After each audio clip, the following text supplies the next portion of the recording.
កូនមាសឪពុកឲ្យសូមទូមានកូនថាកូពៀលពៀនាំទៅរកខុសស្រីប្រុសចូលចាំកុំតាមចង់កូប្រាជ្ញនាំទៅរកត្រង់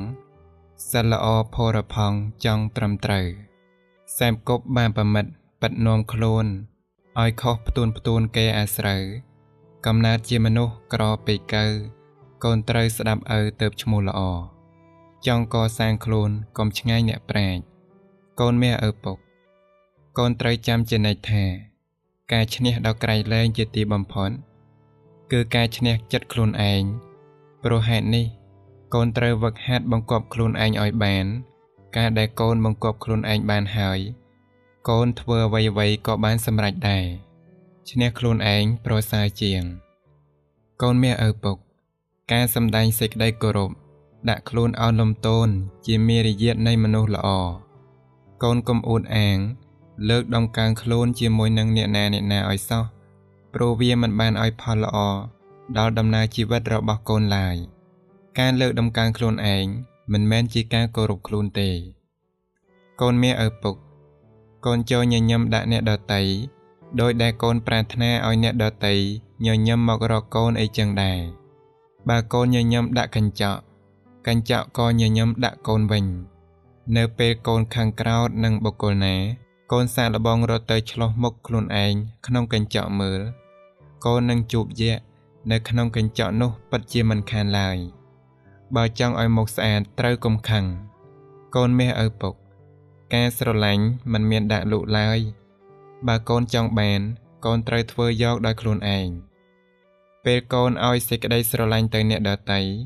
នឹងឲ្យសេចក្តីស្រឡាញ់ត្រឡប់មកដល់កូនវិញបើកូនចង់ឲ្យអ្នកដទៃស្រឡាញ់ពិតសូមកូនធ្វើឲ្យបានតែម្យ៉ាងក៏ល្មមគ្រប់គ្រាន់គឺធ្វើខ្លួនឲ្យគូស្រឡាញ់អ្នកដទៃដោយមេត្តាជាការប្រសើរកូនមាសឪពុករាល់យប់មុននឹងចូលគេងកូនកុំភ្លេចថ្វាយបង្គំព្រះគឺព្រះពុទ្ធព្រះធម៌និងព្រះសង្ឃហើយកូនត្រូវនឹកដល់គុណមេដាបិតាផងព្រមទាំងអ្នកមានគុណផ្សេងទៀតផងដែរបើកូនធ្វើបានដូចនេះកូននឹងបានចម្រើនអូសូមកូនកុំភ្លេចតាំងចិត្តមេត្តាដល់សត្វទាំងឡាយផងណាប្រះខ្លួនដេកទៅកុំដេកទៅទេកូនមាសឪពុកបើកូនចង់ស្អាតត្រូវរក្សាសិលបើកូនចង់មានត្រូវឲ្យទានបើកូនចង់ឆ្លាតត្រូវចេះស៊ូបើកូនរៀនដើម្បីនឹងដឹងអ្វីណាមួយត្រូវរៀនដឹងឲ្យច្បាស់លាស់ពិតប្រាកដកូនមាសឪពុករៀនដឹងដើម្បីជួយខ្លួនឯងគឺដើម្បីមានខ្លួនឯងជាទីពឹងខ្លួនឯងបានប្រសើរជាងពឹងអ្នកដទៃកូនមាសឪពុកភាសិតបានពោលទុកថាអ្នកស្រែបានស្រូវរមែងឲ្យបាយពួកព្រានទាំងឡាយរមែងឲ្យសាច់ពេទ្យព្យាបាលរោគជាកិច្ចចាំបាច់ឲ្យទានសម្រេចទៅលើចិត្តបុណ្យចំណែកបណ្ឌិតមានពិតក្នុងលោកបានជួបមានជោគព្រោះលោកពោលសុនកូនចង់បានអ្វីកុំឲ្យសោយសុនគិតទុកជាមុនសឹមចូលទៅរកធម្មទានឈ្នះអស់ទានទាំងពងកូនមាសឪពុកកូនចូលសម្ដែងការរីករាយដល់អ្នកដែលឈ្នះកូនគ្រប់ករណីដើម្បីដល់ថ្ងៃក្រោយតទៅនៅពេលដែលកូនឈ្នះគេវិញគេនឹងសម្ដែងការរីករាយមករកកូនដូចគ្នាដែរប៉ុន្តែបើគេមិនបានសម្ដែងការរីករាយមករកកូនទេនោះកូនក៏គួរសម្ដែងនូវការយល់ដល់ចិត្តរបស់គេនិងអាណិតគេផងព្រោះគេបានចាញ់តាំងតែពីគ្រាដំបូងដែលគេបានឈ្នះកូនម្លេះគឺចាញ់ចិត្តរបស់ខ្លួនគេនឹងឯងចំណែកកូនវិញគឺឈ្នះចិត្តរបស់កូនដែលជាការឈ្នះដ៏ប្រសើរមិនមានការតស៊ូណាឲ្យក្រៃលែងជាងការតស៊ូយកឈ្នះចិត្តអាក្រក់របស់ខ្លួនឡើយកូនមាសឪពុកកូននៅទីកន្លែងណាក៏ដោយកូនចូលចាំទុកមិនត្រូវធ្វើខ្លួនឲ្យមានបញ្ហាត្រូវតែធ្វើខ្លួនឲ្យអស់បញ្ហាកុំរវល់ចាប់ទោសអ្នកដទៃហើយត្រូវតម្កល់ខ្លួនឯងទុកឲ្យប្រពៃមនុស្សល្អគឺមនុស្សដែលចេះទូមានខ្លួនឯងកូនមាសឪពុកកូនមិនត្រូវនិន្ទានិយាយអាក្រក់ពីក្រោយអ្នកដទៃឡើយព្រោះបើគេបានដឹងរឿងហើយ គេរមែងមានទុកនឹងខាងក្រោតមករកកូនវិញទោះបីនៅចំពោះមុខក៏ដោយបើកូនចង់និយាយអ្វីកូនត្រូវតាំងចិត្តមេត្តាឲ្យបានស្រួលសិនសឹមនិយាយកូនកុំភ្លេចគិតថាឪពុកម្ដាយគេឪពុកម្ដាយយើងបងប្អូនគេបងប្អូនយើងនៅតែម្នាក់ឯងឲ្យប្រយ័ត្នគំនិតនៅជាមួយញាតិមិត្តឲ្យប្រយ័ត្នសម្ដីកូនមាសឪពុកកូនមិនគួរក៏បីកាត់មកដើម្បីមានសេចក្តីទុក្ខលំបាកឡើយក្នុងវ័យក្មេងកូនត្រូវរកសេចក្តីសុខជាមួយនឹងការរៀនសូត្រព្រមដោយរៀនដឹងរឿងជីវិតក្នុងវ័យកំឡោះក្រមុំកូនត្រូវរកនៅសេចក្តីសុខជាមួយនឹងការកសាងជីវិតរៀបចំជីវិតទៅតាមការចេះដឹង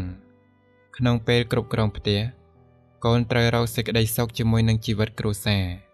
ក្នុងវ័យជរាកូនត្រូវរកនៅសេចក្តីសុខជាមួយនឹងសេចក្តីស្ងប់ផ្លូវចិត្តការបានបញ្ញានាំមកនៅសេចក្តីសុខកូនមាសឪពុកកូនក៏បីនឹកជានិច្ចនៅពេលដែលកូនមានការធុញទ្រាន់ក្នុងការរៀនសូត្រសូមកូនគិតថាការរៀនសូត្រជាទ្វារចូលទៅរកសេចក្តីសម្រេចការរៀនសូត្រជាទ្វារចូលទៅរកសេចក្តីសុខការរៀនសូត្រជាទ្វារចូលទៅរកជ័យជំនះវិជ្ជាទុកជាភ្នែកការប្រព្រឹត្តទុកជាជើងកូនមាសឪពុកបើកូនប្រាថ្នាជាមនុស្សល្អកូនគួរដឹងពេលវេលានិងគួរបដិបត្តិឲ្យត្រូវពេលដល់ពេលញ៉ាំកូនត្រូវញ៉ាំដល់ពេលគេងកូនត្រូវគេងដល់ពេលក្រោកកូនត្រូវក្រោកដល់ពេលរៀនកូនត្រូវរៀនដល់ពេលលេងកូនសំលេងដល់ពេលដែលត្រូវធ្វើនៅអ្វីណាកូនត្រូវតែធ្វើនៅអ្វីនោះឲ្យពិតប្រាកដពេលវេលា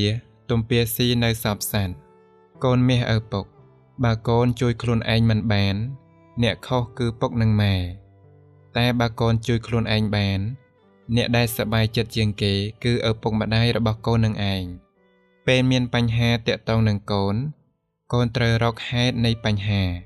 ហើយយកមកពិចារណាកែខៃកូនត្រូវដោះស្រាយបញ្ហាដោយបញ្ញាកុំដោះស្រាយបញ្ហាដោយការខឹងក្រោធឲ្យសោះនៅពេលខឹងមនុស្សយើងតែងតែល្ងងកូនមាសឪពុកកូនកុំជាម្ចាស់បំណុលឡើយព្រោះធ្វើឲ្យកូនមានទុក្ខកូនកុំចូលចិត្តខ្ចីរបស់របរប្រើប្រាស់សម្ពុតខោអាវអ្នកដទៃកូនត្រូវចាត់ចែងត្រៀមរៀបចំឲ្យមានព្រមបើមិនមាននិងមិនចាំបាច់ទេគឺមិនត្រូវប្រើនៅរបស់នោះឡើយមារយាទល្អជាសម្បត្តិដ៏ប្រសើរកូនមាសឪពុកបើកូនមិនចង់ឲ្យបែកមិត្តកូនកុំខ្ចីប្រាក់មិត្តឯការចូលចិត្តសូមរឹតតែកុំណាស់ទៅទៀតការលួចរបស់អ្នកដទៃ